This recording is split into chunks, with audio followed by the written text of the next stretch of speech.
Assalamualaikum warahmatullahi wabarakatuh. Selamat siang Ibu Pujiati. Apa kabar Ibu hari ini? Waalaikumsalam warahmatullahi wabarakatuh. Saya sehat. Bagaimana dengan Bu Rika?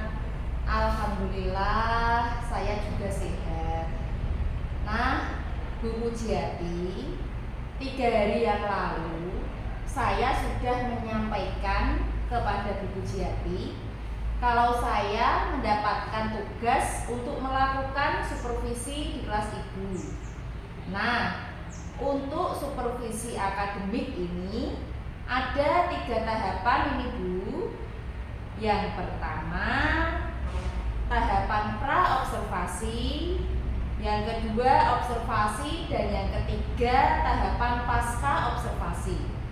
Nah, siang hari ini kita akan melaksanakan tahap pra-observasi, di mana harapan kita sama-sama di siang hari ini kita bisa dapat berdiskusi dan bertukar pikiran terkait kesiapan-kesiapan Bu Pujiati untuk melaksanakan supervisi, dan juga agar pelaksanaan supervisi Bu Pujiati nantinya berjalan dengan lancar, tidak ada hambatan, dan juga untuk meningkatkan kemampuan Bu Pujiati dalam akademik, pengetahuan, serta pengalaman Bu Pujiati dalam proses pembelajaran. Nah, untuk membuka percakapan kita pada siang hari ini, kalau boleh saya tahu, apa nih harapan Bu Pujiati dari pertemuan kita siang hari ini? Iya, saya senang sekali Bu Rika. Saya bisa bekerja sama dengan Ibu. Saya juga senang disupervisi untuk meningkatkan kompetensi saya sebagai proses pembelajaran di kelas.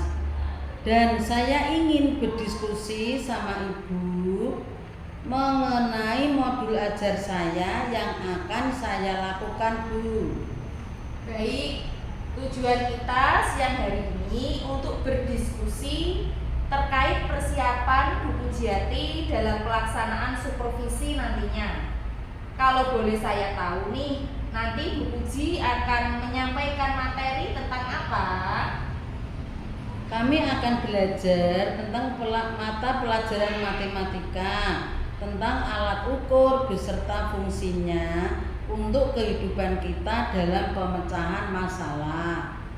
Terkait dari materi tentang alat ukur beserta fungsinya ini, tentulah ada tujuan pembelajaran nih yang akan dicapai oleh peserta didik.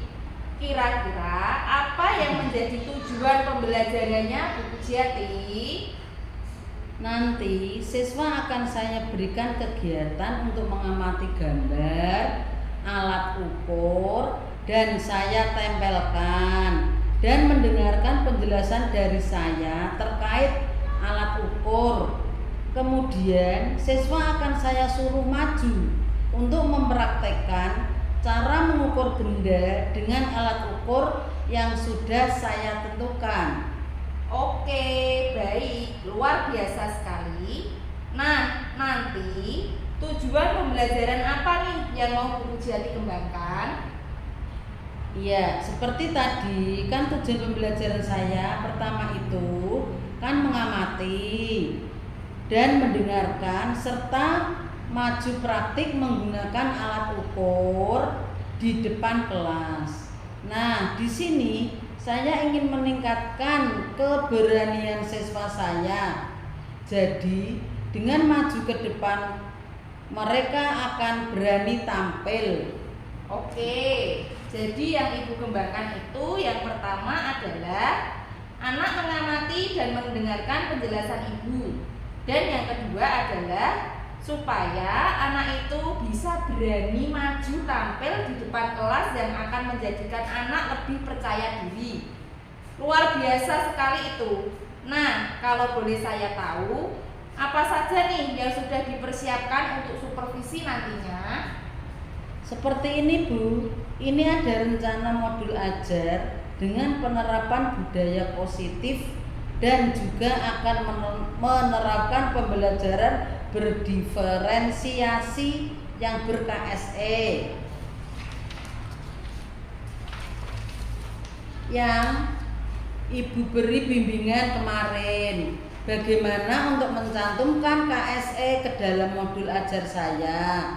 Selain modul ajar ini, Ibu, saya juga menyusun LKPD yang saya buat di dalam ketiga kelompok. Nah, jadi nanti berbeda-beda, Bu. Mereka mendapatkan LKPD-nya. Saya juga menyiapkan alat peraga yang akan menunjang pemahaman mereka tentang materi yang akan saya berikan. Saya juga menyiapkan asesmen penilaian. Bentuk asesmennya ada 3 kelompok yang akan saya gunakan menilai mereka. Alhamdulillah, kalau boleh tahu, strategi apa yang ingin Ibu kuatkan di modul ajar tersebut untuk supervisi besok? Kita akan belajar tentang alat ukur beserta fungsinya. Jadi strateginya aku mencoba untuk berdiferensiasi. Karena berdasarkan asesmen awal ya saya lakukan, ternyata siswa saya ini gaya belajarnya ada 3 kelompok. Jadi siswa saya ada yang minatnya auditori, visual, dan kinestetik. Nah, ketiga kelompok ini saya memberikan bentuk pembelajarannya itu berbeda-beda, Bu. Misalnya, kalau secara visual mereka akan belajar membaca atau literasi dan mengamati lewat gambar-gambarnya. Setelah itu, kelompok auditori ini saya memberikan video pembelajaran. Jadi mereka mengamati alat ukur berdasarkan fungsinya ini, kemudian dapat menggali pemahaman mereka dari video pembelajaran. Sedangkan di kelompok kinestetik, karena pemahaman mereka dari video pembelajaran mereka aktif yang luar biasa. Jadi mereka akan melakukan suatu praktek langsung bagaimana menggunakan alat ukur tersebut. Baik, jadi Ibu sudah menggunakan pembelajaran berdiferensiasi dengan gaya belajar siswa yang berbeda-beda. Luar biasa sekali rasanya. Sudah tidak sabar ingin melihat pembelajaran Ibu Pujiati. Nah, setelah saya mendengar nih persiapan-persiapan dari Bu Pujiati, strategi yang Bunda sampaikan sampai alat peraga untuk pembelajaran berdiferensiasi ini. Jadi, kapan nih Ibu akan melaksanakan proses pembelajaran tersebut? Dari modul ajar yang sudah saya buat ini, mungkin hari Jumat besok saya akan melakukan pembelajaran tersebut. Nah, jadi besok pada hari Jumat saya akan datang ke kelas Ibu Pujiati untuk melakukan supervisi kelas. Saya akan melihat hal-hal apa saja yang terjadi di dalam kelas Ibu. Kemudian setelah Ibu melakukan kegiatan pembelajaran, kita adakan percakapan kembali, yaitu pasca observasi, yang nanti akan didampingi oleh Bapak pengajar praktik. Sebelum kita akhiri, kira-kira apa yang Ibu Pujiati dapatkan dari hasil percakapan kita kali ini? Saya mendapatkan gambaran untuk pembelajaran saya besok, seperti model strategi pembelajarannya dan juga media pembelajaran yang akan saya tampilkan untuk pembelajaran besok. Baik, Ibu Pujiati, terima kasih atas waktunya dan sudah bersedia untuk berbincang-bincang dengan saya di pra-observasi ini. Sampai bertemu di kegiatan observasi kelas besok. Wassalamualaikum warahmatullahi wabarakatuh. Waalaikumsalam warahmatullahi wabarakatuh. Terima kasih Bu Pujiati. Ya, sama-sama Bu Rika, saya juga terima kasih. Semoga besok hari Jumat supervisinya lancar. Amin, amin, amin. Ya, sukses selalu ya Bu. Nggih. Amin Bu Rika, Ya. semoga Bu Rika sukses juga. Ya, terima kasih Bu. Ya. Aku tersayang, guru tercinta, tanpamu apa jadinya aku? Tak bisa baca tulis, mengerti banyak hal, guruku terima kasihku. Nyatanya diriku kadang buatmu marah, namun segala maaf kau berikan. Guruku tersayang, guru tercinta, tanpamu apa jadinya aku? Tak bisa baca tulis, mengerti banyak hal, guruku terima kasihku. Guruku tersayang, guru tercinta, tanpamu apa jadinya aku? Tak bisa baca tulis, mengerti banyak hal, guruku terima kasihku.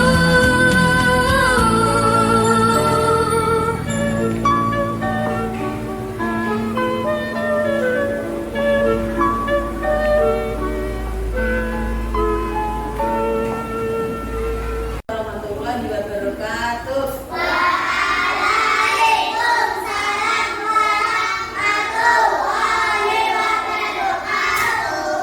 Anak-anakku, bagaimana kabarnya?